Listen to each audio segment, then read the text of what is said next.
एक बार एक डाकू था। उसका नाम था रत्नाकर। उसे एक भीलनी ने पाला था। वह लोगों को लूटकर अपना घर चलाया करता था। शादी हो चुकी थी, बच्चे भी थे। एक दिन रत्नाकर डाकू जंगल से गुजर रहा था। उसने कुछ साधुओं को देखा। उसे लगा कि इन्हें लूट लेता हूँ।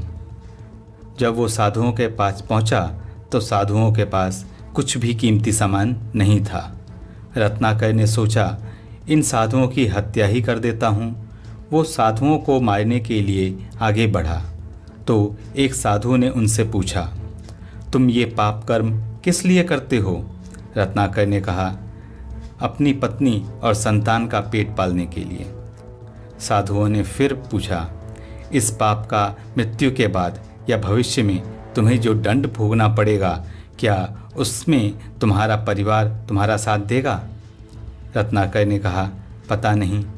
साधु ने कहा, जाओ पहले अपने पत्नी संतान से ये पूछ कर आओ कि जिनके पालन पोषण के लिए तुम इतना पाप कर रहे हो, वे इस पाप की सज़ा में तुम्हारे भागीदार बनेंगे या नहीं।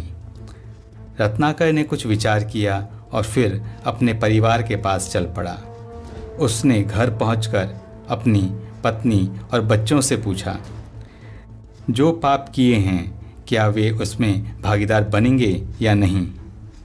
पत्नी और बच्चों ने साफ इनकार कर दिया।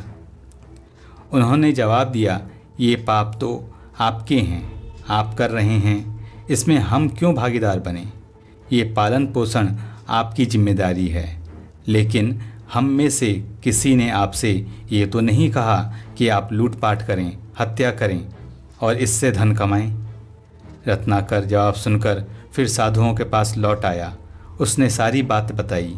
साधुओं ने कहा, सोचो, तुम्हारे कर्मों में वे भी हिस्सेदार नहीं बनेंगे जिनके लिए तुम ये सब कर रहे हो। रत्नाकर ने कहा, महाराज, फिर मैं क्या करूं? कैसे मेरे पापों से मुक्ति मिलेगी? साधुओं ने रत्नाकर को राम नाम दिया और कहा, तुम दिन भर बैठकर इसका जाप करो, इससे तुम्हारे पाप मिट जाएंगे। रत्नाकर पढ़ा लिखा तो था नहीं। राम राम उसके मुंह से न निकल सका। राम राम न बोल पाया। वो उसकी जगह पर मरा मरा जपने लगा। लेकिन फिर भी उसके नाम जपने का असर हुआ।